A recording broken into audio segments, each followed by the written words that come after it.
Hello everyone, and welcome to the Xsens Biomechanics Challenge. I'm really happy that all of you are here and that we received really interesting projects, so I appreciate a lot all the effort you put on to make these projects. It was incredibly all the effort that you have done. So we already used this platform for our first kickoff webinar, so I hope all of you are used to it. There is a questions that you can ask, question space. Feel free to ask questions during the presentations or if you can't hear me now. So for this challenge, we had 148 teams registered. We had 25 projects that were submitted, and we selected 8 projects to be here today, the finals with us. After this, we'll have 3 prizes. So this year, not only the first will receive a prize, but the second and third project will also deserve a prize. And then I'd like to let you know who our judges are. So I will ask them to come and join us. I would like then to start to ask Noel Kaiser, the first person. If you could introduce yourself, and then we go from there on. Please just feel free to introduce yourself to our attendees today. Yeah, my name is Noah Keizers. I'm a clinical professor in clinical motor control at the Radboud University in Nijmegen, but also at the Sint Maartenskliniek, which is also in Nijmegen. And my main focus is on, a little bit also on sensors, but on gait in neurological patients, stroke or incomplete patients. And I'm really happy that I'd be part of the jury, and I really liked all the projects which have sent to me and which I have read so far. And I'm looking forward to all your presentations.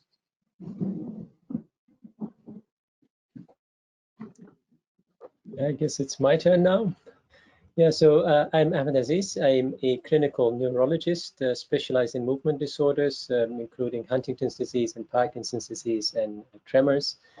I am also a neuroepidemiologist working in Bonn, and one of my main interests is to assess the patterns in movement and motor function across lifespan, and for that we are also using Xsens. Like Noel, I was also quite impressed by all the by the high quality of the applications, and I'm very much looking forward to what you guys have to present. So thanks. Good afternoon, everyone. My name is Emily Klaver. I am a technical physician. 1 day a week, I work at the hospital Medispectrum Twente in Enschede, where I see patients with Parkinson's disease, and I set up there the brain stimulation device. The other 4 days a week, I'm a PhD student at the Donders Institute at the Radboud University in Nijmegen. My research also focuses around Parkinson's disease, and with my research I also used Xsens myself, so I'm very familiar with the system, and I've also in the past applied the same sensors on pediatric patients. I was also very impressed with all your great work, and I'm very curious to see what you have to present us. Okay, I think it's my turn. My name is Richard Velius. I'm a PhD student at the Vrije Universiteit Amsterdam. And I'm researching the clinical relevance of balance and gait measurements with accelerometers in people after stroke. I was quite impressed as well by the work that you did and by the reports that I read. And I'm really looking forward to the presentations.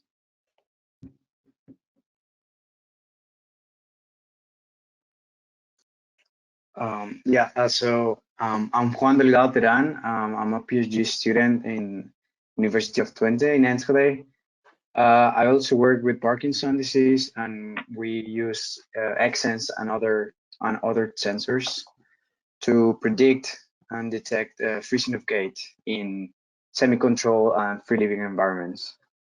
I'm not actually a judge, but I was there to help, and I'm also here to answer questions and whatever. Yeah. Okay. Yeah, so Juan basically collected all the data that you are currently working with. So he's a really important part on this, on all these projects, to clarify. So thank you, and you will see the judge back in the questions that we'll have after each of your presentations.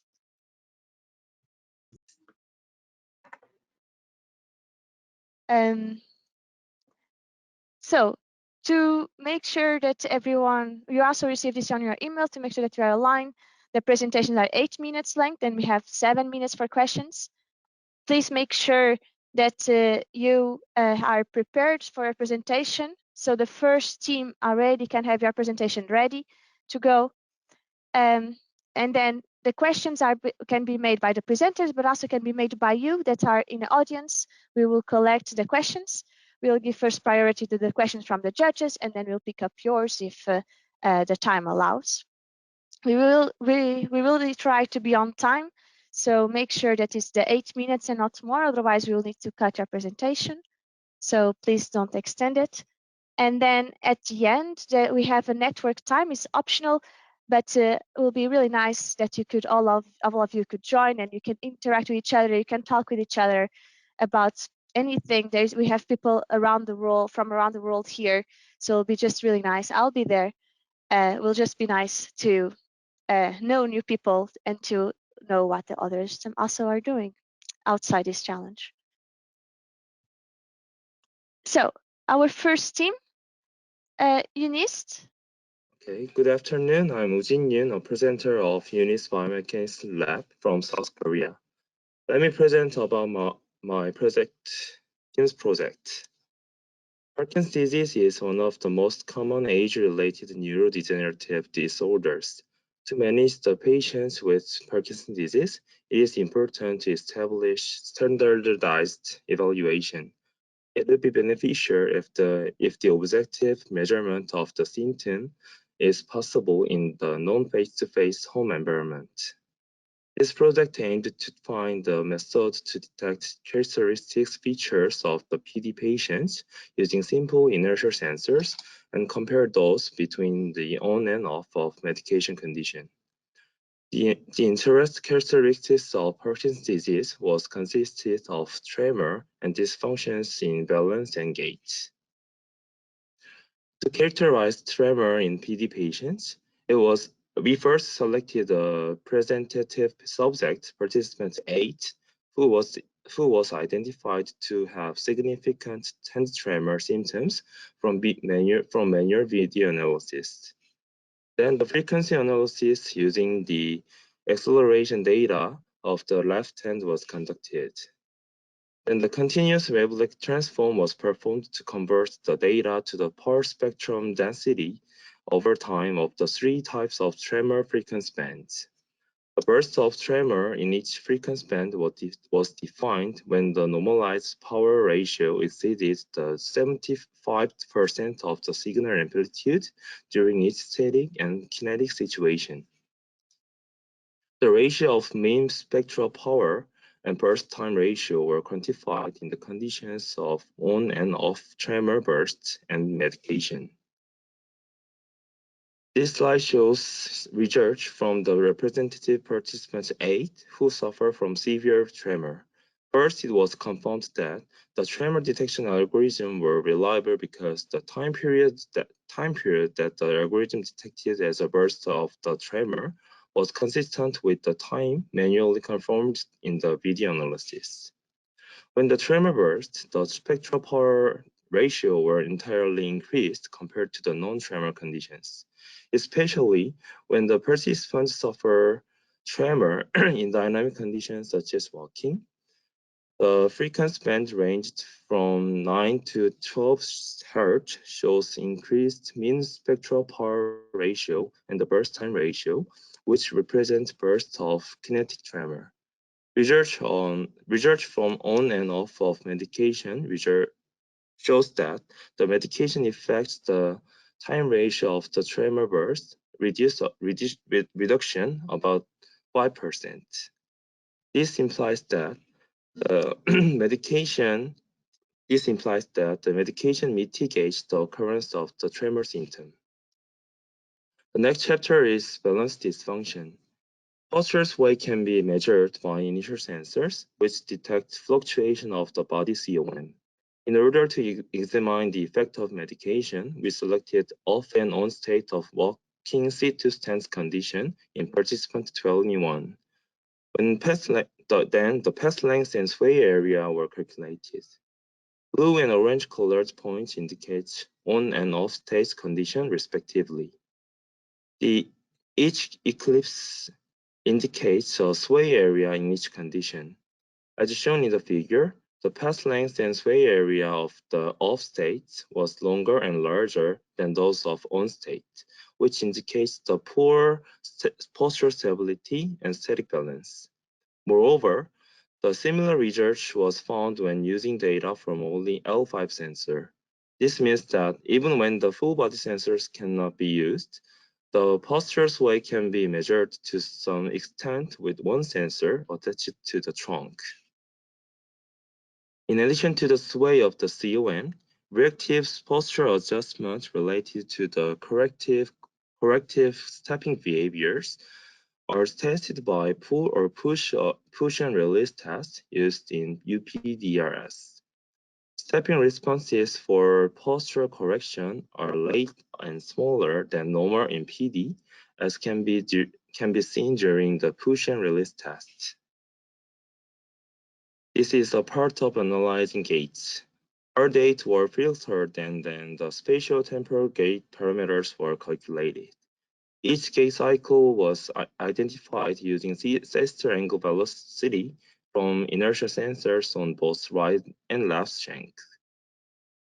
In previous studies, it has been reported that PD group have slower gait velocity, shorter stride length, and longer double support time compared to the healthy group. Excluding the patient's 8 of state, the result shows that the stride length and velocity of all 3 participants were relatively small than that of normative elderly people. The medication effect was only detected from changes in the stride length in 2 participants. Next is the analysis of freezing of gait. For the analysis of freezing of gait, the lower left Z acceleration was selected. Wavelet transform was used as the frequency transform technology, and the locomotor band and freeze band were divided. As the freezing index represents the ratio of each band power. About the result, in the graph on the right, the pink shaded areas are the freezing of the gate sections determined by video analysis. And the blue shaded areas are the sections with 0 band power. We redetermined these blue sections as standing. From the third graph plotting freezing index, the sudden increase in freezing index indicates the start of the freezing of gate. If the freezing index became 0, it will be standing, not freezing of the gate. Conversely, if the high freezing index is maintained, it can be said that the trembling is detected. This trend was same for all participants, and it was possible to detect freezing of gait from our algorithm. Let's wrap up and talk about the applicability of our project results. From the results of previous analysis, we propose a minimum sensor placement that can detect the characteristics of the participant's disease. In current study, our characteristics of the PD were estimated with only one representative sensor. The balance was evaluated from L5 sensor, tremor was from hand sensors, and gait was from shank sensors. However, because we utilized one representative participant to build an algorithm, it cannot be an absolute standard. Therefore, in addition to the simplification, it is necessary to minimize this patient's variability. The more delicate detection algorithm would enable identification of motor dysfunction without the presence of an expert, when it was combined with the real-time learning algorithm. In terms of tremor and freezing gait, one of the ideas is to use additional indicators such as EMG. Our study results confirmed the possibility of a home monitoring system of Parkinson's disease. If further analysis and development of these studies are conducted, it will be possible to support more accessible diagnostics and part of rehabilitation training for Parkinson's disease patients in home environment. Thank you for listening and feel free to question to me. Okay, thank you a lot for your presentation. Now I'm opening the floor for questions from the judges. So, is there any question already from someone? Okay. Emily, I don't know. Yeah, I was a little bit triggered, so to speak, by your final slide of the presentation. I was wondering why you would choose to add some EMG in order to detect your tremors and freezing, because you were already quite able to do so. So which way would EMG improve that? And also, how would you see that in a home environment? In case of tremor and freezing of gait, it has been studied that EMG can help categorize the symptoms with the non-Parkinson's disease patients and Parkinson's disease patients. For example, in case of tremor, essential tremor must be categorized with the tremor in the Parkinson's disease patients. So it has been studied that the EMG signal can be helpful for the categorize of essential tremor and the tremor from the Parkinson's disease patients. Okay, thank you. Great. So now we go to Ahmed. Yeah, so thank you for a nice presentation. And I appreciate that you have made an effort to distinguish between the different types of tremor, so rest tremor, postural tremor, and kinetic tremor. However, I was a bit surprised that you tried to make the distinction based on the frequency, because rest tremor is, as the name already implies, is a tremor that occurs in rest. Postural tremor is a tremor that occurs when you hold muscle against gravity, body part, and kinetic tremor is a tremor that occurs during motion. So yeah, basing that on the frequency is, I think, I mean, so why did you try to base that on frequency? The reason is that the frequency is the most normally used way, and I agree that the only use of the frequency have a limitation because in dynamic situation, frequency band in other bands such as 3 to 6 hertz or 6 to 9 hertz must be activated because of the motion in frequency or vibration of the skin. So it have a limitation, but I think the frequency analysis is one of the good way to start the detection of the tremor. So I use the frequency analysis. I think in further study, we have to combine other methods with the frequency analysis. Okay, thank you. Thank you. So Noel, can you go ahead? Ahmad and Emily asked the same question I was wondering. So, but I have still a question. And first of all, thanks for the presentation, impressive again. But I was wondering more about the sway area, and I think sway area is a good outcome measure to indicate how stable people are standing. But it is mostly in standardized situations. So if I give the instruction to stand as still as possible, then sway area might be interesting. But if I'm doing the washes or the dishes, or I'm standing and doing all kind of things, then I introduce kind of a lot of sway area. So how do you incorporate your sway area during home monitoring? What's your idea about that? So it's perfect for standardized situation, but for home monitoring, which will be the end you would apply the system to, how would you incorporate that? I think one of my team member would answer about the question detailedly. And first, I think it had to be same with the tremor. It had to be combined with the other analysis such as motion categorization with the video analysis. So I agree that it is not the absolute way to assess the balance, but so in household tasks or other dynamic tasks, other categorization of the motion must be freely proceeded. Must be freely proceeded, I think.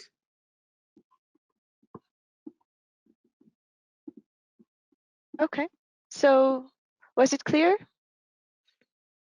Answer? All right. So we go, thank you for your presentation again. We go to the next speaker. So the next speaker is from Team Ange. Well, hello everyone. This is Team ACH from Tianjin University, China. We would like to present this report, inertial-based motor assessment for Parkinson's disease using Xsens. First is the background. Parkinson's disease is a progressive neurodegenerative disease which cannot be cured. Pharmacologic therapy is the main treatment for PD in clinic to prevent motor symptoms like tremor and freezing of gait. However, the symptoms may get worsened when medication dose wears off. So it is important to monitor the motion behavior of patients to adjust the medication dose in time. Inertial sensors have been commonly used in motor assessment for PD patients, and for the following parts, my teammates will introduce the characterizations of tremor, balance, and gait respectively, and compare the motion performance difference between on and off periods.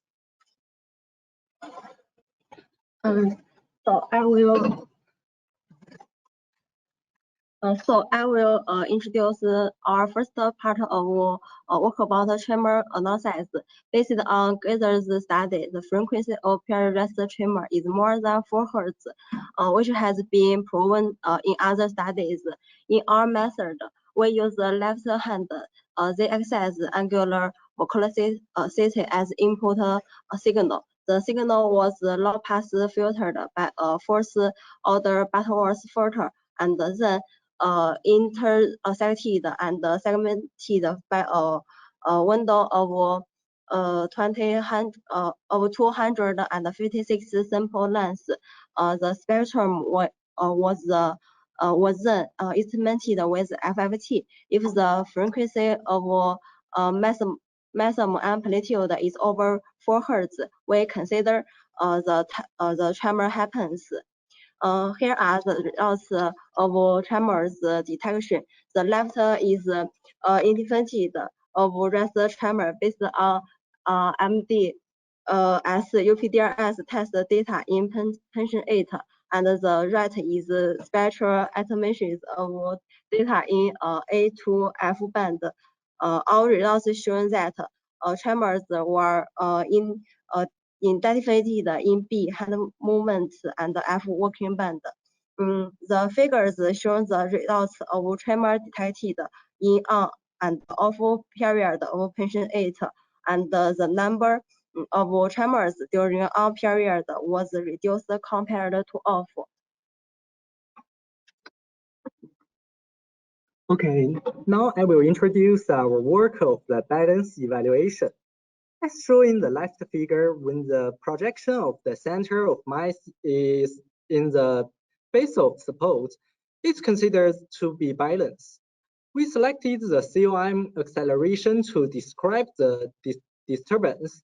The right figure shows the COM acceleration of the work gate report of the patient age based on gate cycles. It can be seen that the COM acceleration show periodic pattern. However, the acceleration could only reflect the condition of COM, but it could not reflect further prediction of COM. We calculated the margin of stability as follows. It can be seen that the anterior and left MOIs also show periodic pattern. In order to detect when the patients were out of balance, we analyzed these two features of the following group of patients 46. It can be seen that the amplitude and the frequency of acceleration were higher when falling. What's more, the MOIs was at the value of negative value when falling. We also compare the difference between the off and on periods of the workgate report of patient 46. The MOIs had a significant difference between off and on period, which shows the advantages of MOIs in balance change detecting.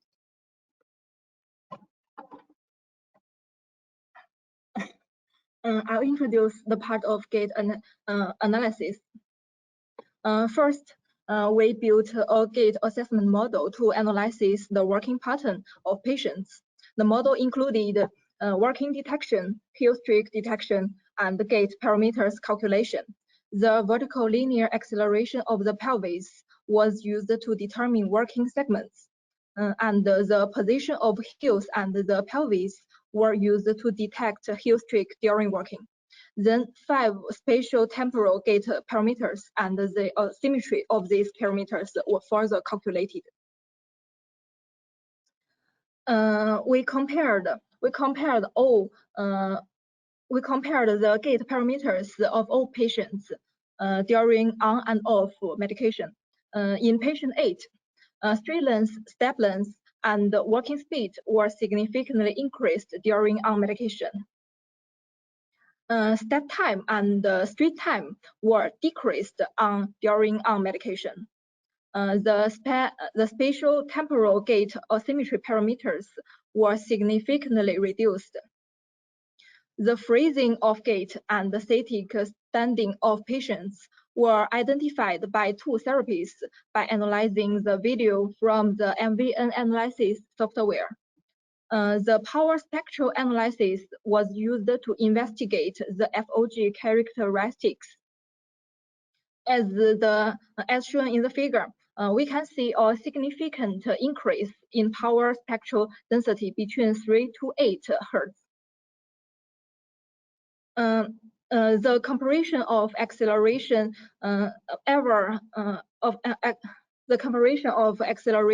acceleration and average power of FOG and the static standing of patient PD21 during on and off medication was shown in the figure. We can see the average power of FOG was greater than static standing, both on and off medication.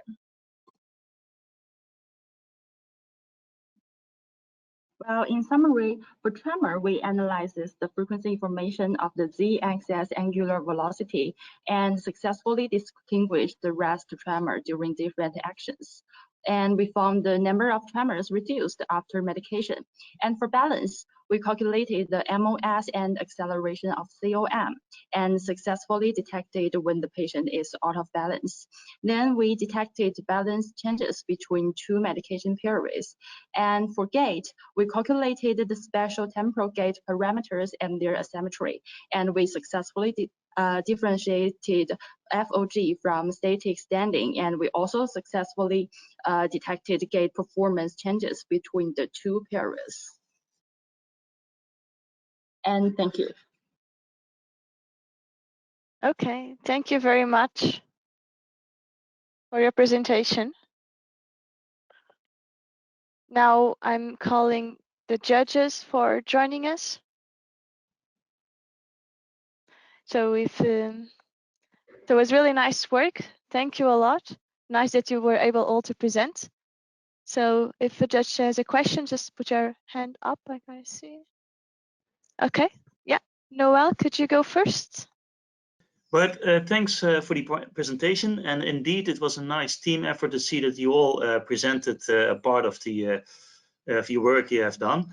I would like to start again with the center of mass regarding the gate cycle, and you showed me kind of a graph that you present the COM in the whole gate cycle, and I was wondering, how did you calculate it, or how is it relative to what kind of position is it measured? So I see kind of a sine wave, and how did you calculate it? Can you explain it a little bit more in detail?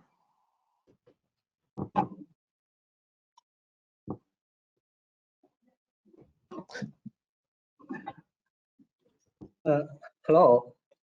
Okay, we detect the gate cycle from the heel streak of the right heel to the next heel streak. Here we can get the information from the Xsens, and we will get the heel streak. So we detect the gate cycle from this information. But how do you define this anterior posterior position of the COM? Is it related to the heel strike, because then it will be moving forward, or to what is it related, the anterior posterior position? Here we defined the anterior direction based on the segment L5 direction, and we changed the acceleration direction into the L5 axis.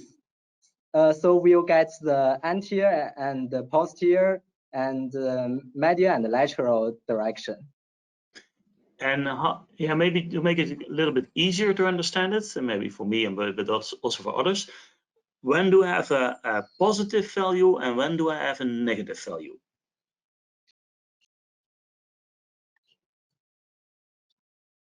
How can I create a more positive value in the graph, and how can I create a more negative value? How do I have to walk to have a more positive value and a more negative value? Okay, do you ask me the MOS but not the acceleration?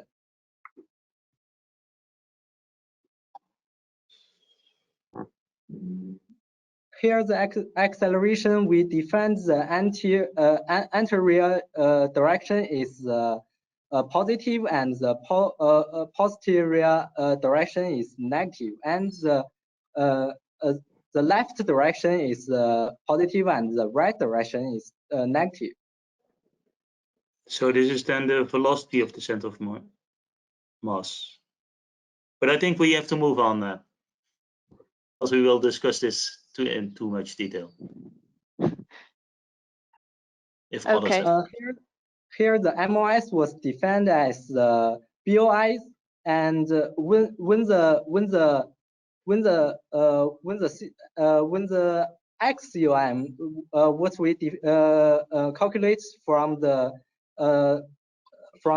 equation first, and when the XCOM was out of the BOIs, we defined as the negative value, and when it was in the direction in the area, we defined it as the positive value.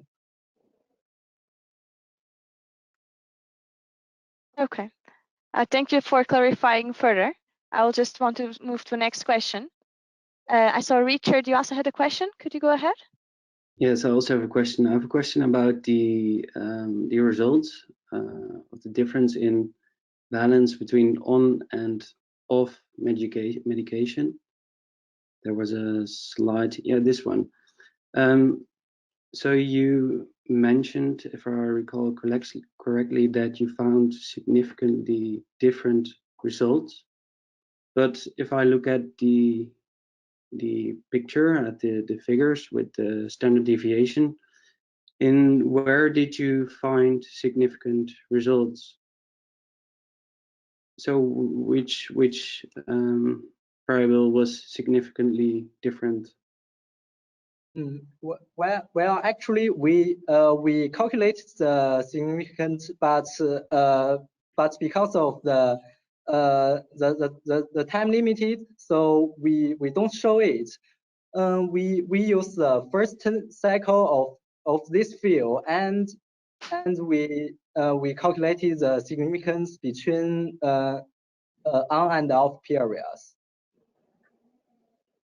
And the left and right MOS shows the significant difference. So the left and the right MOS. Yes. Those are significantly different. Highest and the median. Because if I look at the line, and more importantly I think it's the standard deviation, they seem to overlap. But if you calculated that it was significantly different, then and which test did you use to calculate the difference? The t-test. Okay. Okay. Okay. Thank you. So thank you so much. We are running a bit over time. I'm sorry, Ahmed, that we can't answer your question now. No problem. No problem. Okay. So we'll go to the next question, to the next presentation. So next presentation is by Team Intelligent Robotics. And I will ask you to share your screen.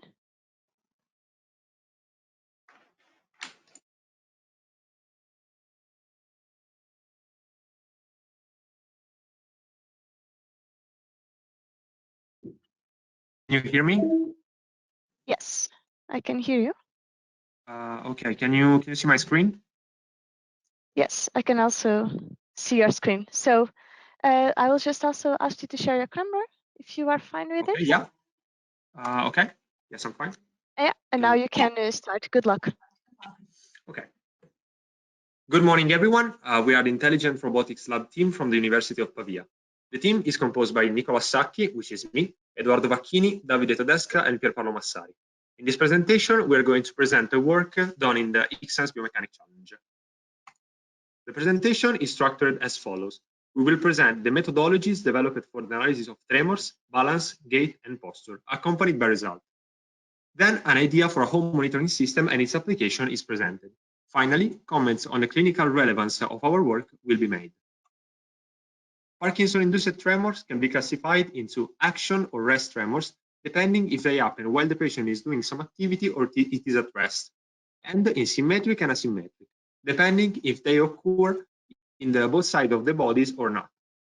When it comes to characterized tremors, we can resort to Fourier analysis and describe them with amplitude and frequencies. On that analysis, we developed the detection scheme, which works as follows.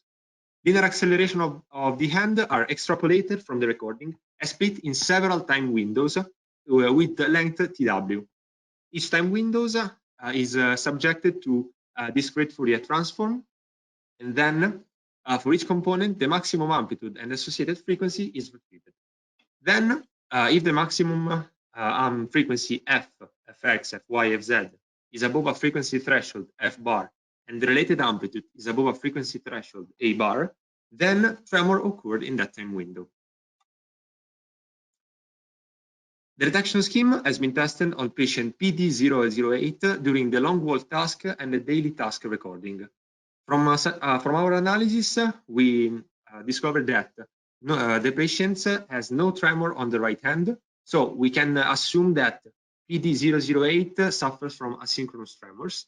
Then we notice that tremors occur only when hands are not busy, so we can say that PD008 is not affected by active tremors. Finally, also looking at the plots in the slide, we can see that during the on period, PD008 is affected by fewer tremors in the same time. And also this tremors has a lower amplitude.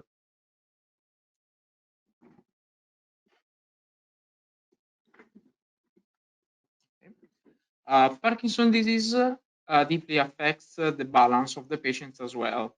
A person can be considered imbalanced when the projection of his center of mass falls inside its base support. That is the minimum area enclosing the body's contact points with the ground, as shown in the video in the slide.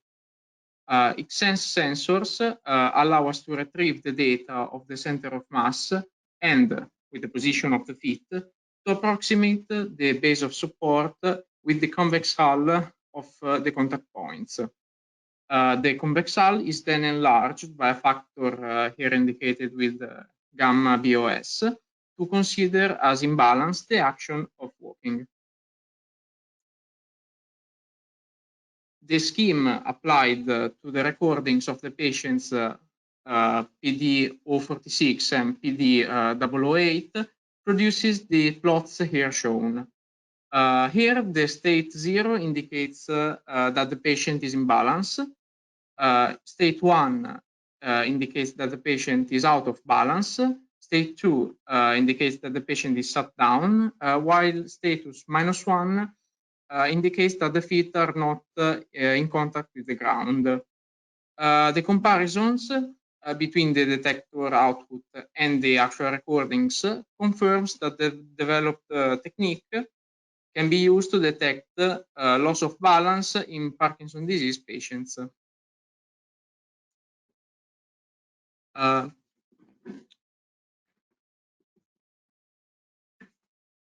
As for the gait, people affected by PD during the walking phase can occur in a gait asymmetry and so-called freezing of gait. We design an index to evaluate the gravity of the gait asymmetry and a technique to understand if fog occurs. For the gait symmetry, we monitor the behavior of the left and right legs, focusing on the hip and knee flexion extension angles and on the ankle dorsiflexion and plantar flexion angle. From those, we define a gait symmetry index in which AE represents the sum of the difference between the amplitude of the left and right angles, and theta E represents the sum of the root mean square of the difference of the left and right angles properly shifted. For the fog, we design an index that takes into account the average power of the acceleration of hip, knee, and ankle angles. Testing the problem, it is possible to observe that during the on period, the index of the symmetry of gait of the patient affected by PD is comparable to the healthy person, and that the fog index correctly detects the time window in which occurs the fog event. The postural analysis show that patients affected by PD can suffer from the bent spine syndrome. It is identified by abnormal thoracolumbar spinal flexion. To measure this, we need to analyze the TCC, UCC, and PISA angles. Since the Xsens system allowed to retrieve the position of C7, L5 malleolus and the midpoint between the feet, it is possible to analyze the TCC and the PISA angles. Unfortunately, it is impossible to evaluate the UCC because the curve of the upper back cannot be directly computed from sensor data. The postural analysis has been performed using an image analysis through the neuropostural app. In particular, we observe the TCC angle of 80 degrees when the patient is still and 19 degrees during the episode of fogs. Despite the PISA angles alone does not show any particular problem of posture.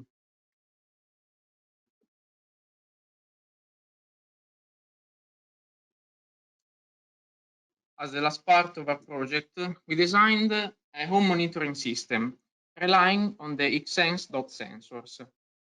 This sensor provides a custom placement and a long battery life that allow for a custom solution that covers the estimation of the UCC angle that was lacking in the Xsens AWINDA data.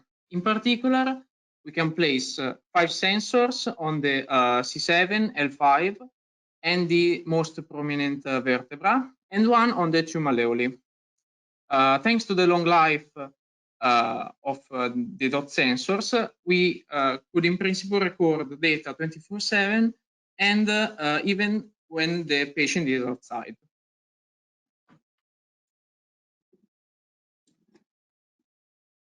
To decide the dose of medication that must be prescribed to the patient, the medical specialist relies to information retrieved from the documentation which is provided by the patient and on some tests done in the clinic. However, symptoms do not manifest themselves on a regular basis. Moreover, information about tremors, balance, and gait provided by the patients may not be accurate. This could lead to an incorrect dosage of medication and into a levodopa-induced dyskinesia. Therefore, implementation of automated systems facilitate the recovery of reliable information, resulting in a more suitable dosage of medication and fair comparison between off and on periods. Thank you for the attention. We are happy to reply to all your questions. Okay, thank you so much for your presentation. Was actually 8 minutes and 0 seconds, so impressive timing. Yes, thank you. So I will open the floor again to questions. Okay, Ahmed, now that you didn't have a chance last time to answer your question. Yeah, thank you. So thank you, guys. It was yeah, very impressive what you've managed to do. So I wanted to start with a compliment. Especially also that you looked at the different types of tremor, resting and postural and kinetic tremor, and defined it yeah, in an adequate way, and also looked at the asymmetry, which I also find interesting. Just a question. So in the end, you mentioned that yeah, your home monitoring system would also measure levodopa-induced dyskinesias, yeah, how are you envisaging that? Because I mean, the tools you developed do not really quantify dyskinesias per se, so you only assess tremor. Oh no, sorry, maybe I explained myself bad. I was mentioning that using our methodologies, maybe we can retrieve better data and use and doctors can give to the patient correct dosage of medication. Giving more correct dosage of medication will reduce the risk of dyskinesia. Maybe in the rush, I didn't explain myself away in a good way. Okay, thank you. Okay, great. Any more questions? So Emily, go ahead. I also want to iterate that it was very nice work, very well done. I was wondering about the PISA angles that you talked about. Okay. Yes, it's known from patients with PD that they sometimes go a little bit more to one side or the other side. And in this case, you used it also displayed it within the freezing of gait episode. But I was wondering, since the patients will always have this kind of correction or imbalance to the right or to the left, how will that affect your PISA angles? Because patients are basically not calibrated standing up straight, but maybe already a little bit to the side. Yes, that's a very nice question. And during the development of the project, we thought about that.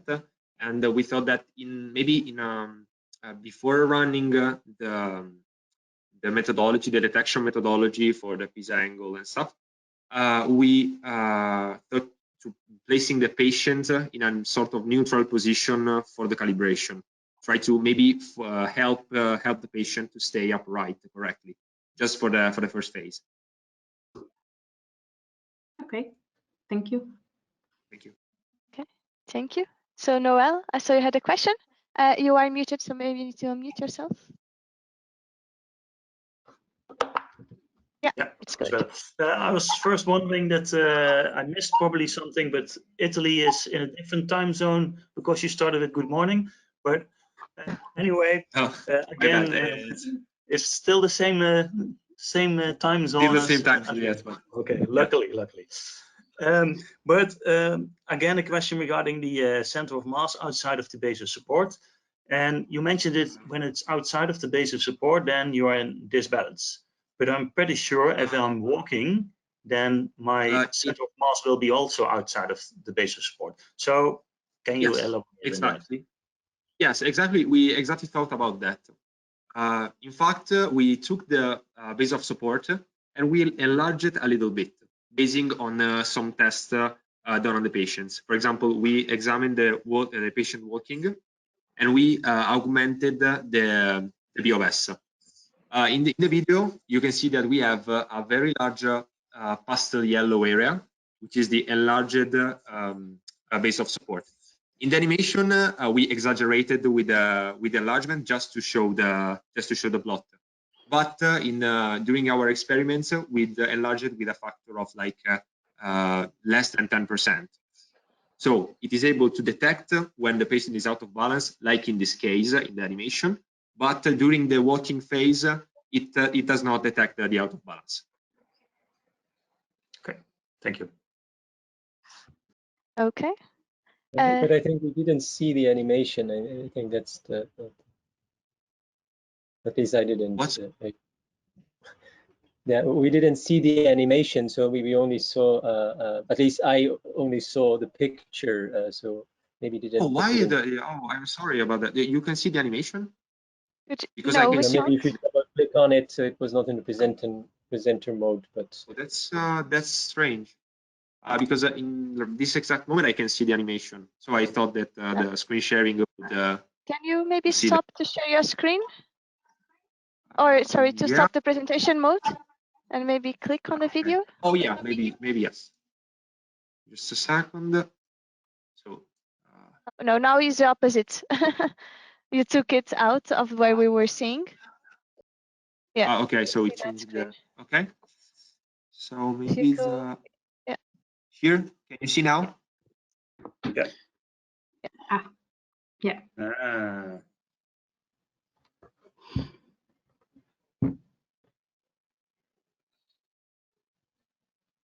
So now, obviously, as I said before, we enlarged it in a very powerful way just to show the animation and show the enlarged BOS, but it's not that large during the simulation we made. Well, I hope that this clarifies. We are running out of time. Thank you so much for the presentation. We are going to the next speaker. So Team Xsens. I will be presenting on behalf of the team of Essex, University of Essex, UK. So Parkinson's disease is a neurodegenerative disorder that affects over 10 million people worldwide. That makes it vital importance to monitor and assess them, and combining the Xsens technology and the expertise of the team. We developed an objective MDS method to assess PD patients. Our method will do the tremor detection as well as duration of the tremor and intensity computation. It will also do loss of balance and posture issues detection, as well as detect freezing of gait. All of this in line with what is given in the MDS UPDRS sections. The sections are seen here between parentheses. We compared the objective characteristics in active and inactive patient, as well during on and off medication. And at the end, we propose a state-of-the-art remote monitoring system.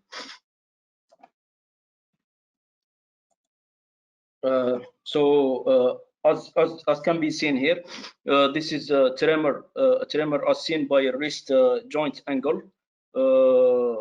And other sensors also can sense a tremor, but we have found that the joint angle gave cleaner results.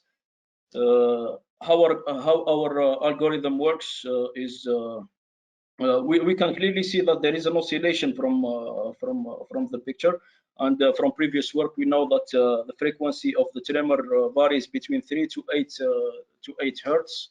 So using Shannon theorem, we downsample the data into 20 hertz, which is largely sufficient. Then we use the sliding window detection method, that will segment the data into different time windows. And what it does also is it will do the power spectrum analysis and extract the frequency. So if the frequency of the is between 3 and 8 hertz, then we can say that there is a tremor detected, and thus a counter is incremented. If a tremor is detected, then we compute the tremor. Then we compute the tremor amplitude. We do so by computing the by getting the displacement vector of the hand and subtract it by the forearm displacement vector in order to isolate only the displacement of the hand. Then what we do also is we subtract the peak corresponding the two consecutive peaks corresponding to the maximum and the minimum maximum and minimum peaks of the signal, and like this we get the tremor amplitude. When we get the tremor amplitude, we increment the counter. If no more tremor is detected, then we compute the duration of the tremor by multiplying the window length and by the counter. Running our algorithm on the P08 patient and getting the average of the different frequencies and intensity, we found that on patients off medication and at rest have a lot higher frequency of tremors.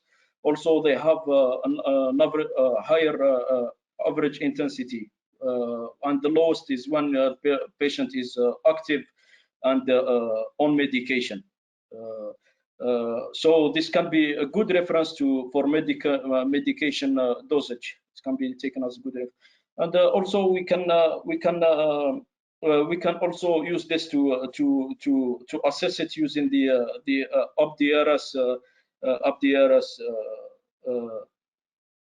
UpDRS test. So from section 3.15 of UpDRS, we can say that the patient is moderate. All the computed parameters show that it's a moderate tremor, but this is only for the average of all the episodes. So for the individual ones, we have found it's ranged from slight into severe. So this is for the now for the loss of balance. For the loss of balance, what we did actually is to take into account that the patient, when he loses balance, then the range of shoulder is no more goes beyond the range of feet. So using this information and signal processing, we compute an objective marker of balance. This objective marker of using this objective marker of balance, we then compute using a threshold. Whenever this objective marker of balance goes beyond a certain threshold, then we can say that we detect a loss of balance. And we can also say that bad posture is a minor manifestation of loss of balance. So also setting this threshold to a lower level can also allow us to detect bad posture episodes. Now for the freezing of gait. For the freezing of gait, we use the sensors from. I forgot to mention here that the sensor used were the sensors of the shoulders, 2 shoulders, and the sensors of the feet. Now for the freezing of gait, we have used the sensor at the sternum and at the pelvis. Combining these sensors, we could detect if the patient was having episodes of freezing of gait or no.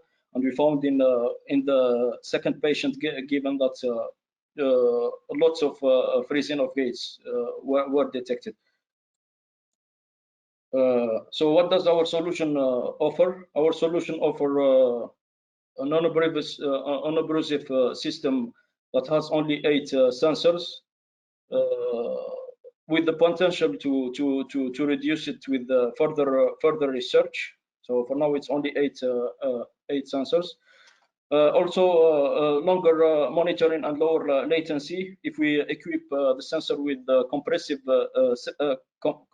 sensing algorithm, which has been done with Xsens. We found some research papers on that. This will allow the battery to last longer. And also, if we lower latency, if we use edge computing like the Odroid device here, which is an octa-core and can be used as an alternative for a mobile phone, a smartphone, and also for cloud communication, like to have the remote rehabilitation monitoring, as well as personalized medical dosing, so we can communicate through the cloud with the therapist or with the doctor. So potential future work, we see we can also have the objective clinical monitoring and feedback in post-stroke rehabilitation and other neurological disease, which is the team's current research, and also apply for other research grant funding in remote monitoring. Thank you. Thank you for your presentation. So I want to open the floor for questions. Yes, Noah, go ahead. This time not about, first of all, thank you for the presentation, but I won't this time ask you anything about the balance, but more related to the tremor. And you had a nice idea to determine kind of the amplitude or the magnitude of the tremor, and you decided to choose for the distance. And mostly when we look at movements in human bodies, we choose to define it in angles. So I'm just wondering, why did you choose to define it on distance? And especially, what is the distance? In which plane do you determine the distance? And why didn't you choose, for example, for easier, like the angle? And yeah, what would be then the best plane to describe the angle? Yes, thank you for the question. So why we chose the distance is actually we took into account the Abdiaras report. In one section, they were saying that if the travel of the hand was between, actually they were judging the intensity of the tremor based on the distance traveled by the hand. So for example. If between 0 and 3 centimeters, it's moderate, 3 to 5. So that's why we took actually. So the range between the this was. But the UPDRS is really standardized, and you have your handing like this, if I remember correctly. Maybe Ahmad or Emily has to correct me, but then it's really standardized, and now you are just measuring in the real life, so then it becomes less standard. So I can imagine why you choose for the distance then, but if it's more in real life? Yes. So actually our objective was to try and objectively help clinicians assess patients using this battery of tests, which is the Abdiaras, but only objectively, I mean, using data from the sensors. So this was our this was our first idea. So we compute actually only the distance that the hand travels, and given we get how many centimeters it traveled, then from there we can get actually the mark. So this is what we had in mind when we did this. Yep. Okay. Thank you. Always. Okay. Thanks. I think I saw Emily also with a hand on. Yeah, I was wondering, why did you opt to go for the sternum in order to detect freezing of gait when you have all the data from the legs, which also show some differences usually between left and right? Because we saw that the acceleration on the Z, it was actually a trial and test. So we saw that the Z-axis of the acceleration when the freezing of gait occurs, we saw like there are some changes in the data. So starting from that, we developed our algorithm. So this was so it was more like a trial and test technique. And you found more in the sternum versus one of the legs or foot sensors? Yes. Yes. Okay. Thank you. No worries. Ahmed, do you have a question? Yeah, so I had a small question. So thanks for your presentation. So I was wondering, so you opted to choose a sliding window approach in which you, in each time interval, basically recalculated everything. And I was wondering why you chose that approach and how did you decide on the time windows? If I remember correctly, it was 2 seconds. Yeah, so actually what we had in mind is like a detection algorithm. So since all the data that will come from the sensors, all of it will be like sequential data. So we cannot, if we use an algorithm, cannot like do an algorithm that will detect over an indefinite time. So we had to choose like time window, and then slide it over through the time and detect at each time window do our detection. Why we chose 2 seconds? Actually, we have used many time windows, and then comparing our what we found in the algorithm and also what we saw on the Xsens software, 2 second windows was optimal for us using the data. I mean that was provided to us. So maybe for other cases we can change also the time window. Okay, thank you. Okay, thanks. So if there's no more questions, I'll suggest. Oh, Richard, you have a question? Go I have ahead. one more question. So you defined loss of balance using the sternum accelerometer, right? Loss of balance was defined actually from shoulder and feet sensors. Okay, from shoulder and feet. So I was wondering if you could differentiate between loss of balance and, for example, sitting down or getting up, just a very regular activity. So did you yeah, check that? no. So what we did was like a more general case where we take into consideration that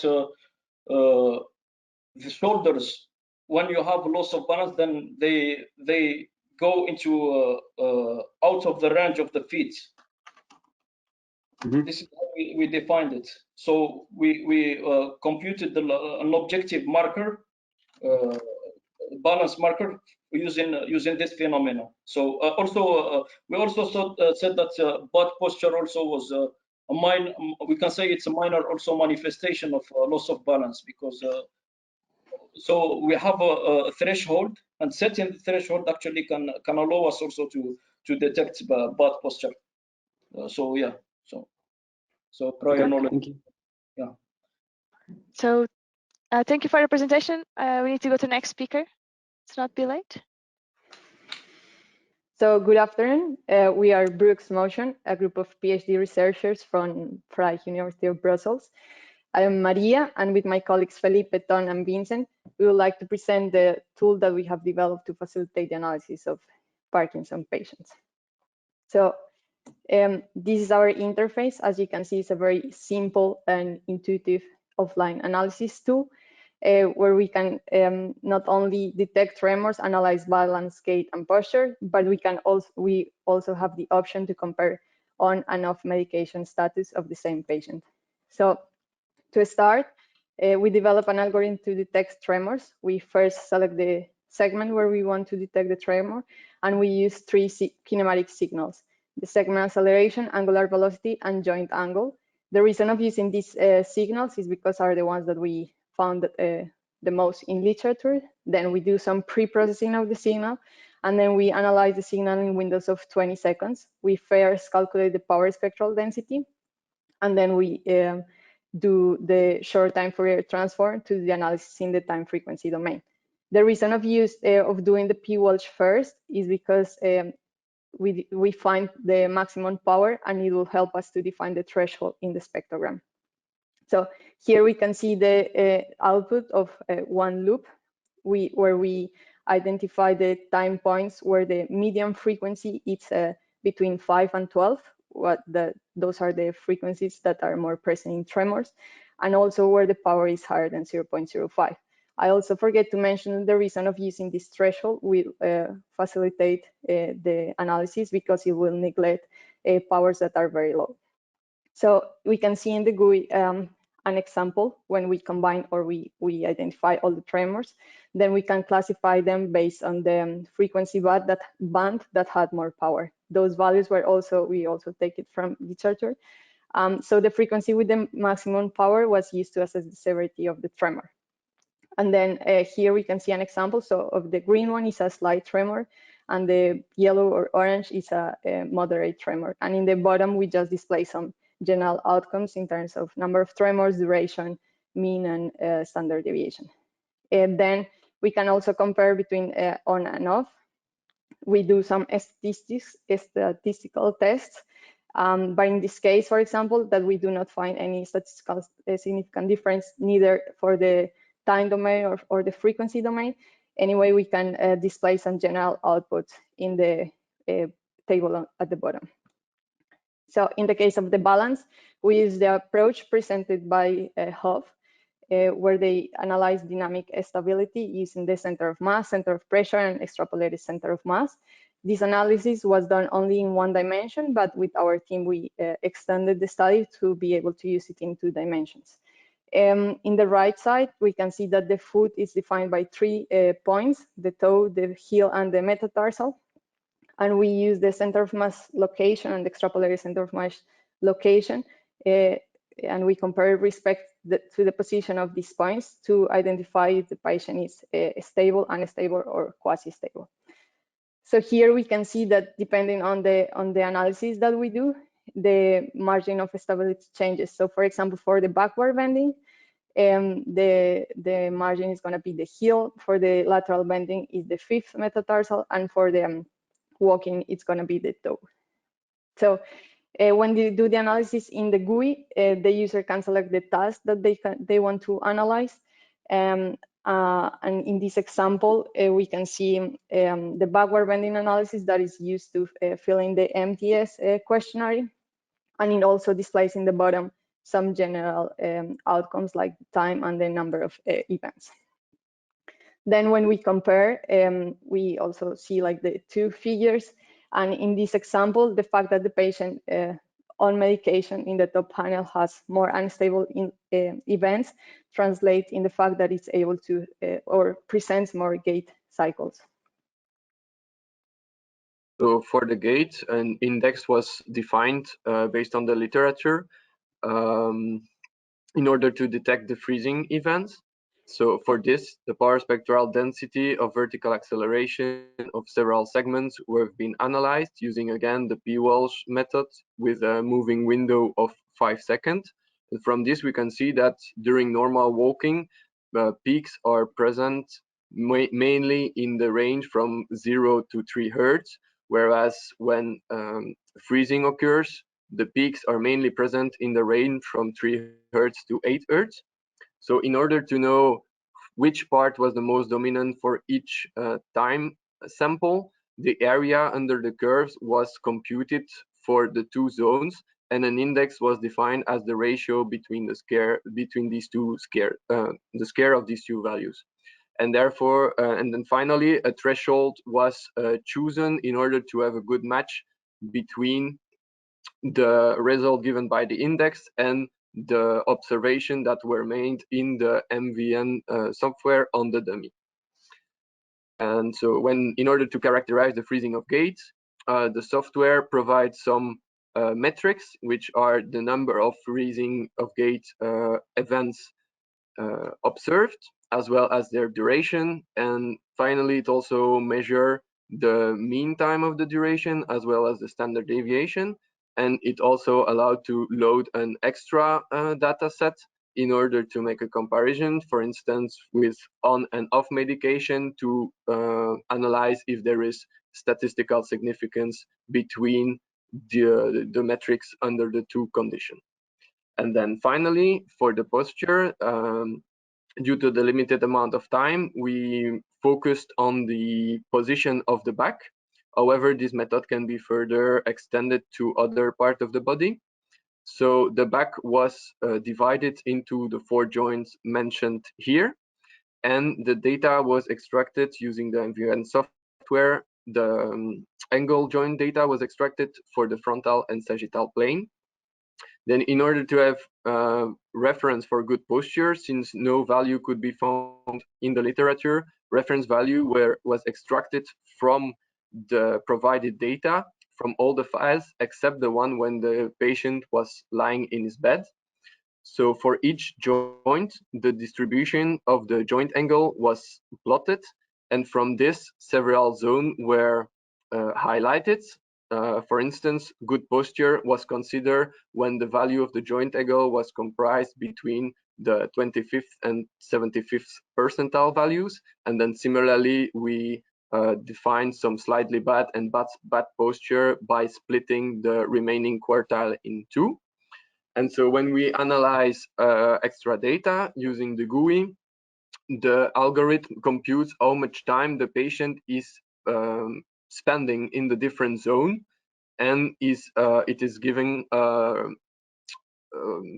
graphical representation of the data from the joint chosen. And then finally, the idea of the home monitoring system is to develop further this GUI by including other data sets to make it more robust, and then also to be able to classify the task that the patient is doing in order to know which type of analysis should be performed by the software. Thank you for your attention, and we will be happy to answer your question. Is there any questions from the judge? Richard? Yes, very nice. Thank you for your presentation. Quite impressive that you created a graphical user interface. I have a question about the tremor part, in which you mentioned that if you insert 2 files, so for example on and off medication, that you can compare them and it does some statistical analysis. So I'm wondering, what are you comparing in this, if you compare those 2 files? Yeah, so what we do is we identify the number of tremors and we identify the duration of the tremors. So that's what we compare. Since we will have like the sample size will be very low because we don't expect to find 100 or many tremors, we use Wilcox. Vincent, can you help me? Is Wilcox? That is for small sample sizes. So that's what we compare. So we do for the duration and also for the frequencies. So the maximum frequency that it's in that tremor. The frequency that has more power in that tremor. Okay, thank you. We actually have the question from the audience. How was the COP determined if no ground reaction forces were present in the data set? Yeah, sure. So that is one limitation, but during the in the article that presented Huff, he shows basically how to manage that limitation, and he defines a common way to define the center of pressure. So that is why he also he computed only with the velocity of the center of mass. So that is one way to compute it, is like estimated way. Of course, will be precise if we can manage or estimate these force reactions. But the way that he did it was only using the velocity of the cone. All right. Thank you. Any more questions from the judge? Emily? So I had a question about the freezing of gait. You talked about you had a window of 5 seconds. And I was wondering if there was any, and if so, how much overlap there was between your windows. Because we know that freezing of gait sometimes just take 1 second or even less. So how well would you be able to detect it with the 5 seconds? So we were, for each time step, we were considering a window of 5 seconds from that was centered on this sample. And so, and doing the p-Welsh, we were computing with an overlap of 50%. And then what we also did some kind of iteration, because we indeed with the length of the window, because we could see that when we were taking longer ones, it was some kind of filtering out some of the detection. Whereas if we were taking too small, well, to our unexperienced eyes, it was a bit giving some false positive result. And so we did a bit of a trade-off between the false positive and the real detection in order, and the value that was giving the most general best result was the 5-second window, and that we also found back in the literature. So that's the one we decided to use in the end. Okay, thank you. Then I had a follow-up question on the freezing of gate, because I saw in your GUI, which was, by the way, a very nice addition. I think it would make such a tool a lot more easy to use for physicians. But how have you verified that the freezing of gate episodes that you identified were in fact freezing of gate episodes? Because when I look at the data and the data that I'm used to, some of them just look to me like a patient was standing still. Yeah, so we try to do also with by looking at the dummy in the software, trying to identify the freezing of gate. We try to calibrate the algorithm by using stand up and go segments that we identified in the data, and there we tune the parameters like length of the window, the segment that we chose, and then and the different parameters, and then we run it on longer data for the patient for which it was available, like for on the long walking data when it was available. Okay, thank you. Thanks. So Noella, so I had a question. Is just a quick question? Are we running out of time? Yeah, then a really quick question, because Emily asked already what a first question, but the second was did you also look at other parameters than the vertical acceleration? And it was the vertical acceleration of the lumbar. Yes, yes. In the end, we choose the lumbar. So we look at different things. We looked at of the shank vertical acceleration, but indeed, since we were tuning on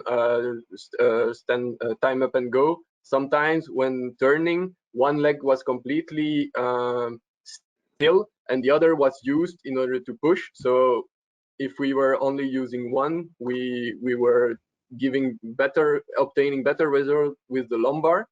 That's why we chose it. Also with the idea in mind from home monitoring, a lumbar sensor might be maybe more suitable to place at the belt or something. So that's why at the end we went there. We also looked a bit at the knee angular, the joint, but yeah.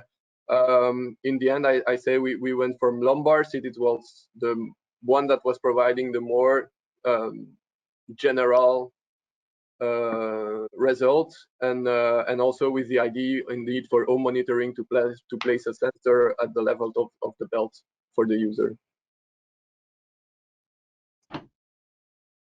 Okay, great, and thank you again for your very good presentation. We are going again to try for our previous speaker. Let's see if we can. So it is still a team Groningen.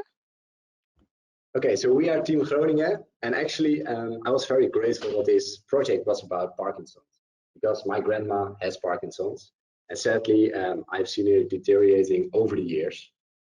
So I think it's really important, and also it gave us the opportunity to work in our field of interest, which is biomechanics, to work on this disease.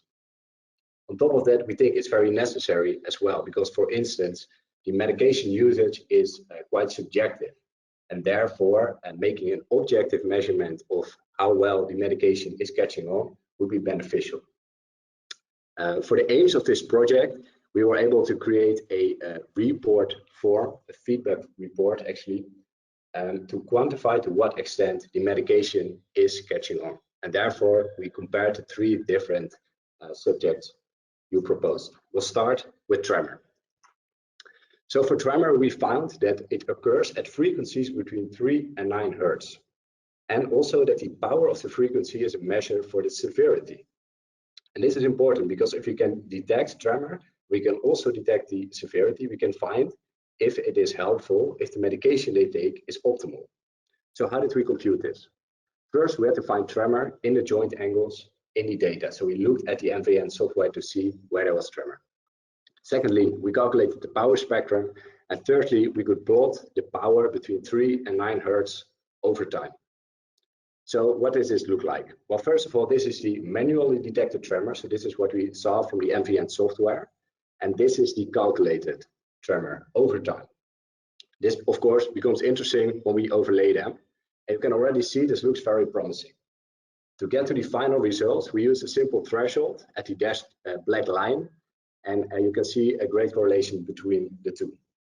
But how good was this detection algorithm? To test this, we looked at 4 different files, 2 of which were on files and 2 of which were off files. And we found a total accuracy of 90.3% and a sensitivity of 94.8%. On top of that, we also found that in the on phase, the severity of the tremor decreased with a 38%. So we could indeed identify objectively if there was tremor and the severity of this. Let's now go on to the balance. Thanks, Alex. So for the balance portion of the feedback report, right, we started by defining it as initially finding the patient's center of mass data within the relation to their basis support. However, given that the data that we analyzed consisted mostly of the patient walking instead of standing, we decided to highlight a different variable, which turned out to be the standard deviation of stride times. And why did we choose to do this? Well, right here, we listed our reason, and it's simply because people who are more balanced tend to handle perturbations better. So therefore, there's less variance in their stride times. So how do we calculate the standard deviation? Well, first, we started by importing the foot contact data given to us from the Xsens data in the software. We computed those stride times during the long walks, and then we simply calculated the standard deviations. And what did this result in? Well, it resulted in, for the off phase and the on phase, or start with the off phase real quick, the standard deviation of their stride times was about 0.53 seconds, whereas in the on phase, the standard deviation was 0.35. And you can clearly see a distinction that during the on phase, there's less variation in those stride times, which leads us to believe that the stride time is an accurate representation of how balanced the person is, the patient is rather, when they're walking. And this we included this in our feedback report. Now let's move on to the gait portion. In literature, it shows that healthy walking behaviors have long-term correlations in stride times, right? And we wanted to quantify this by calculating the beta value. Now it's important to note that in the literature, the beta value indicates that the healthy behavior is equal to -1 and the non-healthy behavior is equal to 0. Right, so in order to calculate the beta value, we first calculated the FFT of the stride times. Then we made a log-log power plot, and then we calculated the beta value, right? Now, if we were to plot this, you would see a clear distinction between the off or the non-healthy behaviors and the on the healthy behaviors using this beta value. And if you can see here, I think it's important to note that on the 2 graphs, the left indicates that this is the off and non-healthy behavior, which is just a straight line going across. And that slope, right, which is closer to that -1 value I mentioned earlier, that indicates the on period or the healthy behaviors in walking. This we included also in our feedback report. Additionally, something that we did not include on the feedback report, and I'll get to the reason why in a second, is the patient's freezing of gaits. Now you're thinking probably, why didn't we include this in our feedback report when this was given to us as an objective by Xsens?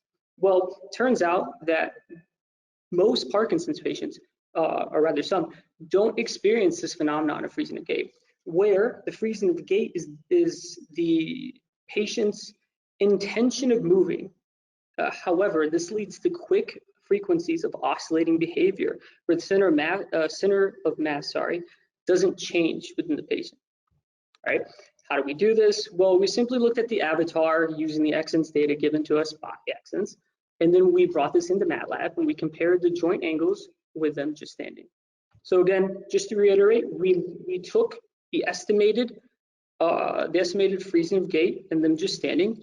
You can look here on these three graphs going left to right. You have the hip angle, the knee angle, and the ankle angle, right? With the red line indicating the patient just standing, and the blue line indicating the patient's freezing and gait. Alex? Yes, thank you, Zach. So in the end, we can see that we can quantify all the tremor, the balance, and the gait over time.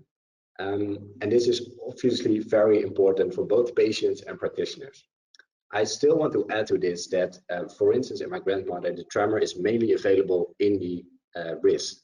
And also, I wouldn't really see my grandmother wearing an Xsens suit very easily.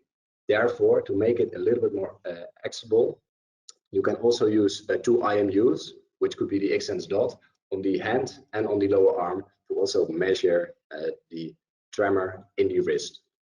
Lastly, I want to mention that an overuse of medication, which leads to dyskinesia, is also able to be detected within these feedback reports in potential. However, the most important thing is that we were able to quantify objectively to what extent the medication is catching on. And this is valuable information for both practitioners and patients in the hope that the lives of the patients with Parkinson's will improve. Thanks a lot for your attention. If you want to read our report or have any questions, you can send us an email or ask them right now. I'm very curious what you think. Thank you. Thank you a lot. It was really nice, really innovative way of looking to the data. I'm sure it's very useful. With the questions already. Oh well. Then I will start again. Thanks, very nice presentation indeed, and also your grandmother. It's not nice to see somebody with Parkinson's disease, especially in close relation. But I was wondering about the stride time variation. That's what you mentioned as a kind of a balance measure, outcome measure, and you clearly show that there was a large difference between the on and the off period of the stride time variation. But has it really to do with balance, or has it to do with the on-off differences? So I was just wondering, how do you think about it? I mean, it's the same as, yeah, is it a causal relation or not, or is it just a correlation? Well, obviously, it's very hard to say if it's a causal relation on the limited data we had. However, the hypothesis behind it was that if you are walking and you are very balanced, you're also better able to handle any perturbations or noise, both internally, so in your control system, and externally, so for instance, stepping on a stone. So if these stride times show less variation, we think that is due to the better, because you're better able to handle these perturbations. So we hypothesize that the lower standard deviations resulted in better balance over time. And this was seen in the on phase compared to the off phase. I have other questions, but I would like to have others also ask a question. If they don't have one, then I will continue with Emily. Emily, go ahead. Okay, so I was wondering, you made a very clear point about freezing of gait, and not all patients with Parkinson's suffer from freezing of gait. But I was wondering then, with the feedback report, why include tremor? Yeah, that's a good point, because obviously tremor is also not included in all patients. Another aspect was that we did find tremor easily in the data than we found freezing of gait. So to say, we were in, I believe it was patient 08, we were able to really have a lot of data and quantify it more objectively without overfitting too much. And within freezing of gait, we did not have enough data to final conclusions to do that.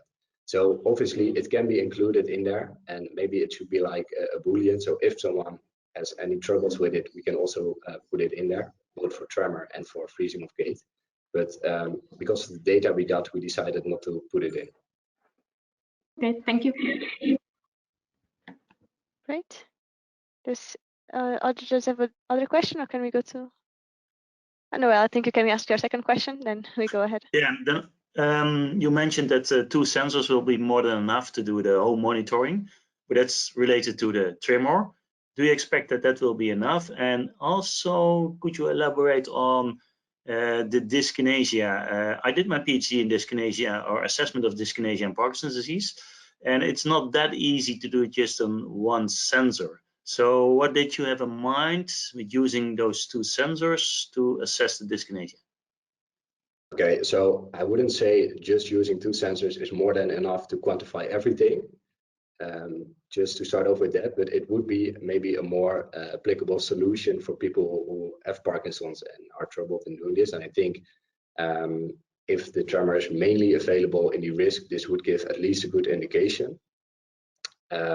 And on the dyskinesia aspect, I think it's difficult because you have to quantify what is normal moving and when is it too much. So I think research needs to be done in that, and also seen if it's able to be quantified objectively with these measures. I do think that if you, for instance, have mainly a tremor in your wrist and you also want to have the gait and the balance analysis, you might also need 1 or 2 IMUs on the legs to quantify or at least estimate the stride times. But we were not able to see if the IMUs or the that were on the leg were enough to estimate this the right way. But this is also something future research should look into. And what was your grandmother's opinion about your project? And did she like, or have you asked her how many sensors she would like to wear during daily life? Well, I haven't got so concrete about it. My grandfather was very happy about I was doing this, but he did not understand a lot of it. However, my grandmother did agree that just putting a few sensors on the arm and on the wrist is less work than putting on a whole suit. Also, to give a little indication, my grandmother takes about 2 hours to get ready in the morning only. So getting into another suit is a lot of work and also might affect her cognition and her fatigue for that day. Thank you. Thank you. Very nice that you shared that personal story. Thank you so much. I would say that we go to our next speaker then. Okay, so we'll be talking about detecting medicine intake using machine learning-based prediction using full body IMUs in Parkinson's disease. This is Team Hamburger from TU Leuven in Belgium. So maybe it's a bit too early to think about it, but have you ever talked about your retirement? What do you want to do? You want to be in a nice place with your loved one. Perhaps you want to enjoy your life with the grandkids, or just relax and have a good time. Nothing better than do that when you're able is functional, you can do all your movements and you're able to enjoy some sports. However, think about doing that if you have constant loss of balance, if you have tremors, or if you have freezing at the gait. Well, that's the condition of our friend here, Greg. Greg has Parkinson's disease. Unfortunately, a neurological disease that has so many motor skills impairments that can be controlled with some medication. However, this is very patient specific. It depends on a good clinical evaluation, perhaps taking only a single day, and also the ability of the patient to describe his symptoms. So that makes a very subjective analysis, eh? Well, wearable sensors could improve or help on that. At-home monitoring allows acquiring a more global overview of the symptoms and pathological progression. The objective and relevant collected data might help the clinicians to provide proper treatment, improving the quality of the care. Furthermore, it can reveal faster the need for a change in care plan in its way and be beneficial for the quality of life of Greg. So here we have selected some of the motor skills symptoms like loss of balance, limb tremors, freezing of the gait, and also the change of gait kinematics when he has taken or not his medicines, and compare them. The data that was provided to us was from 3 participants that was collected at the University of Twente, while the participants were doing daily activity tasks. So data collection was throughout the day, and the patients did take their medicine during lunchtime, providing us with an on and off medication periods. And of course, all the participants were full body wireless IMU during the whole day. So for the data processing, we use, as we have Analysis Pros, MATLAB plus Python 3 in combination with for our machine learning purpose. Then for the kinematics-based approach for detecting the loss of balance, tremors, and freezing of gait, we use the Xsens system, and then we use also our machine learning approach to see the on and off medication prediction. So about the loss of balance, we use the fit contact points along with the center of mass to compute balance and extrapolate when the loss of balance occurs during on and off medication. So we define the quadrilateral area projected on the ground, and if the center of mass projection is located within the quadrilateral area, the subject was considered in balance. Additionally, we consider the falling events also, potentially falling events, combining with the accelerometer data and the center of mass projection.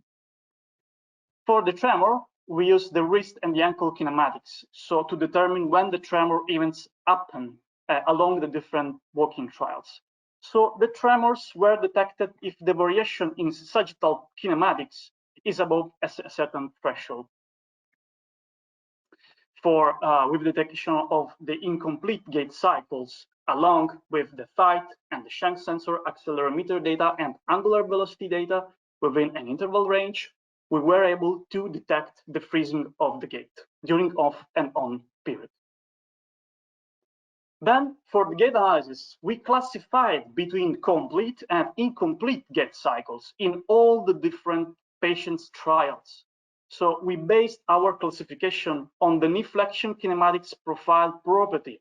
So based on the area, based on the median average peaks. This procedure was used to both classify the profiles during off and on medication, as well as to feed in our machine learning model prediction. So the results of the kinematic-based detection suggest that the medication helps to suppress tremors, events of imbalance, and freezing of gait.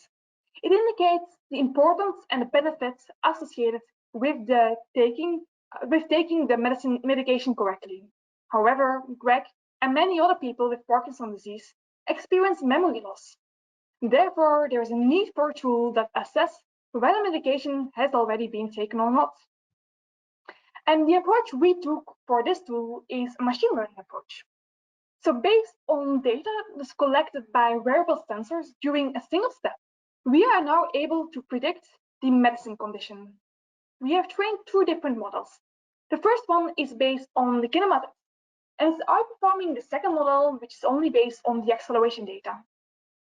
Analyzing the features indicates that the data collected by the left foot sensor is important and influential for the predicted outcome. So using this machine learning model, we can inform Greg and his caregivers whether the medicine has already been taken or not. In this way, any doubt can be eliminated, and it can be ensured that Greg and other patients take their medicine correctly. This is possible using just a few sensors. The methods that we have presented here have also a couple of limitations. The first one is that we only have access to 3 patients, while there are almost 10 million patients worldwide with Parkinson's disease. Secondly, the steps in the training set and the test set are highly correlated, which gives optimistically biased results. And thirdly, the subtype of Parkinson's disease is unknown, and therefore we have not taken into account the specifications. What we have presented is only a small part of what is possible. Wearable sensors combined with machine learning and/or advanced musculoskeletal models have the potential to enhance the management of Parkinson's disease. A couple of other ideas for future development are the prediction of medicine response time, the progression of the symptoms, and early detection of Parkinson's disease. In conclusion, we're able, using kinematic-based approach, machine learning approach, to detect the loss of balance, tremors, freezing of the gait, and also predict when the patient has taken or not his medications. The use of wearable systems could help patients to self-monitor in an objective and continuous way, enhancing the Parkinson's management. With the right dose of medication, Greg and his peers can enjoy their golden age with a good quality of life. Thank you. Okay. Thank you so much for your presentation. Yeah, I have a question regarding the machine learning part. It's not that clear because you said you used the kinematics or kinetic, I don't remember, and then the acceleration. And my question is, did you use all the sensors or just combination of sensors? Yeah. Yeah. That's a good question. So we have indeed two different models. I will maybe share another slide we've prepared. I cannot. Can you see this? Yeah. Yeah. So we have our data processing, and first we do some step detection, and then we actually already differentiate between two different models. So for our kinematic model, we first select the good files, where there's some complete gait cycles. Yeah, complete gait cycles. And then we can calculate the kinematics, and this is from all sensors, all 17 full body. And then we have the acceleration model, and there we only used the acceleration of 5 sensors, and we used all the trails. The 5 sensors that we were used were the pelvis, both hands, and both feet. But we also think we can narrow it further down, and that's why we also indicated that the left feet is an important one. But with like 3 people, it's maybe a bit dangerous to say like it's possible with just one sensor, but we do believe that it's possible to just do the same with less sensors. Okay. Can I ask just another question, just following question? So did you use like one model for each, like for tremor, one for freezing of gait, or is it like everything in just one model? Because that seems yeah. So this machine learning model is only for predicting the medicine intake. There we have a different model for freezing of gait, and that's are not based on machine learning. Right. Just like last question, and do you take into consideration the individuality of the Parkinson's disease? Because for every person is very different, so it would be Indeed. We have here we did even more models. So we have one specific model for each patient, so subject-specific models, and then we also have a general model which is then trained and tested on all 3 patients. And we think maybe you can even have something in between, so some transfer learning where we have some general model ready, and then do the last tuning a bit on just a couple of steps of that specific person. So there's a lot of possibility there, but it's good to take into account there is a lot of difference between the patients. So that's why we also have the subject-specific models. Yeah, thank you. Okay, thank you for your answer. Ahmad, I saw you with a hand answer. 1 second that you are muted. Yes. Yeah, so thanks. Thanks for a very nice presentation. I think my question relates actually to what Juan already asked. So, but maybe from my understanding, so I was wondering how did you define your training and validation set? So was it per patient or between the patient? I mean, maybe I didn't understand that correctly. So because we have here very limited data and just one, we only took the trials where we're really walking. So we have normally one good trial with like the on medication and one trial with the off medication. And then we had just merged all the samples and then did some stratification based on the medicine outcome, but we did not have like on separate dates because that was not possible. But for real practical use, I would suggest to have splitting the test and the training sets based on different trials, that they are not like, because now it's some limitation that we mentioned, they're really correlated. So we should kind of try to decorrelate to have a less biased results. So yeah, indeed, it should be important to separate based on, even if you just use one subject, that yeah, we have different days or different trials. Yeah, thanks. And Noel, you also had a question still? Yeah, just there was, it's on top of this also. You have the block of feature construction, but features are the most important part which you feed into the machine learning technique. Yeah. And I'm just wondering, what kind of feature construction do you have? What are the most important features you use to as an input to the machine learning or to the neural network? So we did an automated feature construction method, TSFuse. It's called a Python package. And so we can feed in like really the acceleration trials of different directions. So medial, lateral, anterior, posterior, vertical, and also the resultant direction. And then this is calculating several features. We saw that the features, maybe I can show you which one are the most important here. So the kurtosis is in kind of indication of how the peak is. It's between the acceleration of the acceleration of the left foot in the medial lateral direction minus the acceleration of the left hand in the medial lateral direction. That was the most important feature. And then the second to the fifth most important features are the skewness. So it's more the asymmetry of the acceleration of the left foot in then yeah, 4 different directions, so the directions I just mentioned. So these are examples of features that are calculated with the TSFuse package. And how many features did you calculate? Did you start with? It's depending on the model, and it's quite large. However, we did take into account that, yeah, it's important it's not overfitting. So we did try to account for that by using a small artificial neural network and logistic regression, but for different models, of course. But the exact number of features, I'm sorry, I don't know out of my head.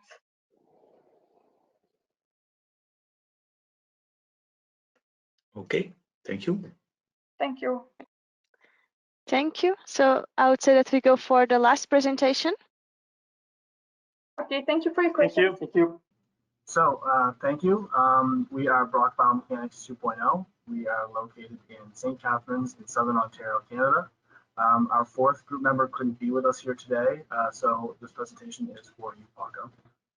So we'll get right to it.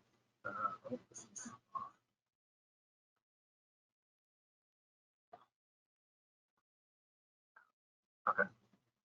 So we had 3 primary research objectives for this work. First of all was to develop a flexible approach for monitoring Parkinsonian symptoms. Second of all was to use a single balance metric to characterize static and dynamic balance episodes. And thirdly, we wanted to objectively characterize function during various activities of daily living across medication states. So we had 3 approaches to analyze these points of interest. First was the static and dynamic balance and freezing of gait, which we assessed through margin of stability. Next, we implemented an automated tremor prediction algorithm via multi-class K nearest neighbors classifier. And third, we explored modes of variation in the movement waveforms with principal components analysis and single component reconstruction. So as mentioned, we used the margin of stability used to characterize if the participant was stable or unstable, as well as to identify freezing of gait events. The margin of stability was calculated based on the difference in position between the bounds of the base of support and the extrapolated center of mass. So in this animation, we could observe how the base of support and the margin of stability changes over time as the participant moves through the gait cycle. And on the top right, we can see how that margin of stability changes as our base of support and extrapolated center of mass moves throughout time. So for our KNN tremor prediction, tremor event labels were coded manually. We coded those labels as 0 where there was no tremor present, 1, if there was a left hand tremor present, 2, if there was a right hand tremor present, and 3, if there was a bilateral hand tremor or tremor somewhere else in the body. We then partitioned our total data set into a testing and training set, representing 10 and 90% of the total data set respectively. Out of our training set, we then partitioned it again and used 85% of our training set to train the KNN network. And we used the initial 15% removed for a holdout validation to confirm the accuracy of the model at predicting the tremor. And then we used the original 10% removed from the data set as a testing set to test the network classification prediction accuracy on unseen data. PCA was chosen to capture the variation between on and off meds trial. We time normalize the cycle. We take 10 steady state steps of on-off meds trials for 3 participants, so a total of 60 steps. And we scale, align, and compile them into a matrix. So all of the XYZ coordinate for all the points are in the columns and 60 steps in the rows. We then put this matrix through a PCA and capture the primary modes of variation and compare the PC scores for on and off meds trial and use these PC scores to reconstruct going through a SCR, and that would give us a character animation, which could show us the movement variance. And because we work in 3D point cloud, they're very easily implemented into V3D or other software to do musculoskeletal model. And this is very scalable for large data sets. When looking at the results for the margin of stability, we found that average, peak positive, peak negative, and the number of unstable incidences were varied across participants. Positive values indicated that the participant was stable, while negative values indicated instability. And though the results varied across participants, in general, it was observed that the participant was more stable during the on state, and this is shown through participant 8. However, these results are also co-founded by the types of activities that the participant performed, as well as freezing of gait events. So freezing of gait events were identified during off states for all participants and only during the on state for participant 46. The graphs on the right show how participant 8 was stable throughout the on state, but where there was a freezing of gait incident when in the off state are about 1,500 to 2,000 frames. So margin of stability was a useful tool in determining when the participant was on or off balance, as well as identifying freezing of gait events. So next for our results for the KNN tremor prediction classifier. On the right side, we have a confusion matrix. So the way to interpret this confusion matrix, which is used to demonstrate the accuracy of our model at predicting the true or labeled data, along the bottom axis of the confusion matrix is the predicted class, which is what the algorithm is predicting is occurring when we give it the testing sets. And the true class along the vertical or the y-axis of the matrix is indicating the actual event as manually labeled by us for the supervised machine learning algorithm. So ideally, all of the values in this would exist in cells along the diagonal, which is indicating that when the predicted class matches the true class, so that would be obviously 100% accurate if all of our values, if the sum of all of our values along the diagonal add up to the number of samples included in the testing set. Values that are off of the diagonal indicate instances where the predicted class did not match the true class. So these are errors in the prediction algorithm. But that being said, our KNN network was 99.7% accurate at correctly predicting when a tremor was there. And the KNN predicted a 4.1% decrease in time spent experiencing tremor after training.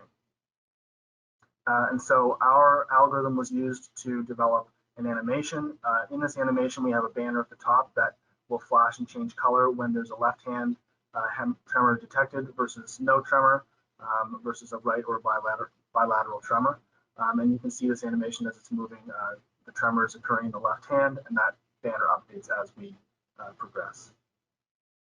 Results of PCA showed a clear difference between on off-med PC scores. The positive here shows 95th percentile, and the negative would show 5th percentile. And we use 95th and 5th percentile to do single component reconstruction.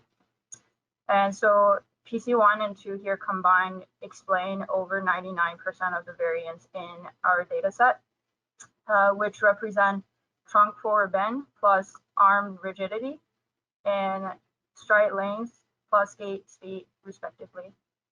PC3 only showed about 0.011% of the variance in our data set, which represent lower extremity coordination, as shown here in our regenerated animation.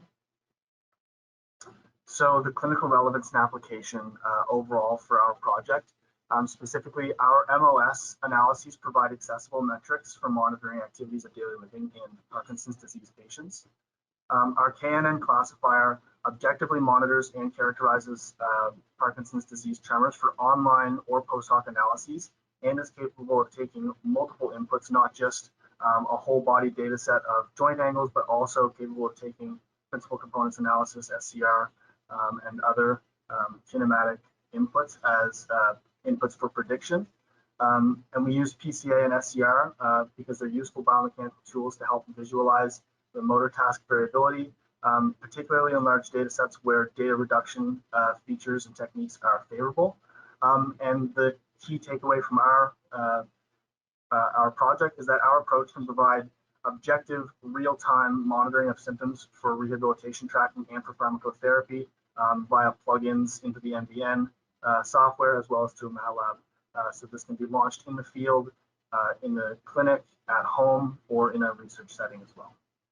And with that, we'd like to say thank you for listening, and here are our references.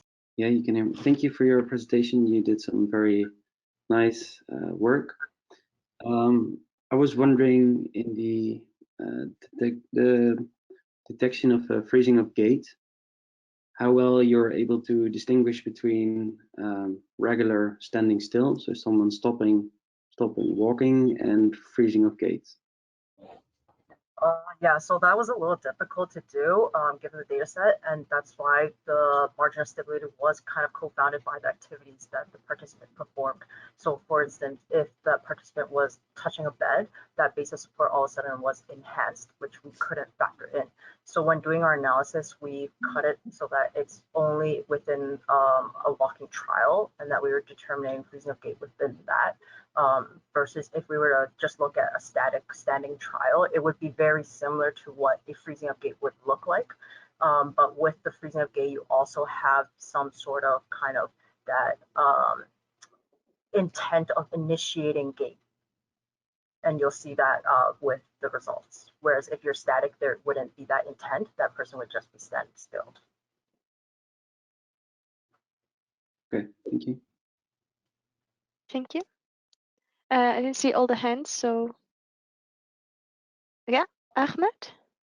Yeah, so thanks for a very impressive presentation. So nice work. I was just wondering, for the KNN machine learning algorithm that you applied, did you use data from all the sensors? And so that's the first question. And how did you select which sensors you would use? Yeah, sure. So great question. So the short answer is yes. We use from all of our sensors. We did specifically choose for the tremor detection with the KNN. We did specifically use joint angles. So we were using all of the relative angles between the sensors. And that just allows us to have a robust detection system if there are tremors occurring in other segments, if they're lower body, maybe they're more central. So giving the whole body data set allows us to just identify when a tremor occurs, and then allow the classifier to say it's a hand tremor, or it's somewhere else in the body, or it's a right or left or whatever. And then the second part of your question is, how did we select where we were pulling those tremors from? Originally, we, like a lot of the other groups, saw that participant 8 had really severe tremor, especially in the hands. And so we started there by saying we're going to select data from the hands. And so we used that as our initial tremor detection when we labeled the data. But there were a couple of instances where there were tremor occurring, but it didn't look like it was actually originating from the wrist or the hand. So we labeled it as a bilateral / other tremor, and then by giving the neural network or the classifier the entire data set, and we said we don't know where a tremor is, we can just allow the classifier to predict where that tremor is occurring. So by giving it the whole data set, we kind of got around that problem a little bit. Okay. So and then thanks. So for the second question is, so you used PCA, and I was wondering, so what was your rationale to do that? Because I mean, did you also try without doing PCA first and then training the algorithm, or? Oh, okay. So I think I may have maybe I misspoke during the presentation, but the beauty is that we can use the principal components analysis that we implemented here originally to tease out these different movement modes of variation. We can use PCA as inputs for the neural network, but for this project, specifically what we saw here, the animations are all just based on 3D joint angles and 3D point clouds. Okay, then, yeah, okay. Now I understand. Okay, thanks. Great. Good questions? Yeah, one question then for me, of course, because else I haven't asked them a question at this team. The reason why you choose KNN, can you explain that? Yeah, so the reason that we went with the KNN, we trained a whole bunch of models and we looked at which one was giving us the highest prediction accuracy originally. So we chose, it's actually a fine K nearest neighbors. So this means that it's looking for just the immediately adjacent nearest neighbor for classifying. But we chose the KNN specifically because it had the highest cross-validation when we implemented the testing set for predicting. So the KNN was giving us an accuracy of 99.7%, which was pretty good, pretty happy. Yeah, it's pretty good, I would say. Yeah, and nice videos too. Thank you. Okay, we have one question from the audience. Are the AUC metrics based on the training data? Yeah, so we didn't show our AUC metrics. So if anybody is unfamiliar with AUC, that's the area under the curve, but specifically referring to a receiver operating curve. So an ROC curve would basically give us an indication of the number of false positives versus the number of true positives in a prediction set. So if you can get the area under a curve as close to 1 as possible, then obviously you're predicting 100% correct. So we do have the ROC curve for this network saved, but we kind of thought it was a little bit pointless to show because it was like basically 1, it was 0.01 and a 0.99, and we had 99.7% training accuracy. So we thought that showing the confusion matrix would be a little bit more informative because you could actually see the number of samples that were classified correctly and incorrectly as well. Again, thank you so much. I want to thank you for all our jury committee to be here today. It was a very big help for Juan, not part of the jury committee, but really important role on giving us this case study, as well as the department of the university. And again, thanks so much. And thanks for everyone, for all the participants that put the effort, even for the ones that didn't make it to the finals. The effort that you put on the projects was really impressive. And I would like to truly thank you for it. And it's actually because of you joining our challenge that we are keeping to do this again this year. And perhaps we are going to do it again next year. So thank you so much.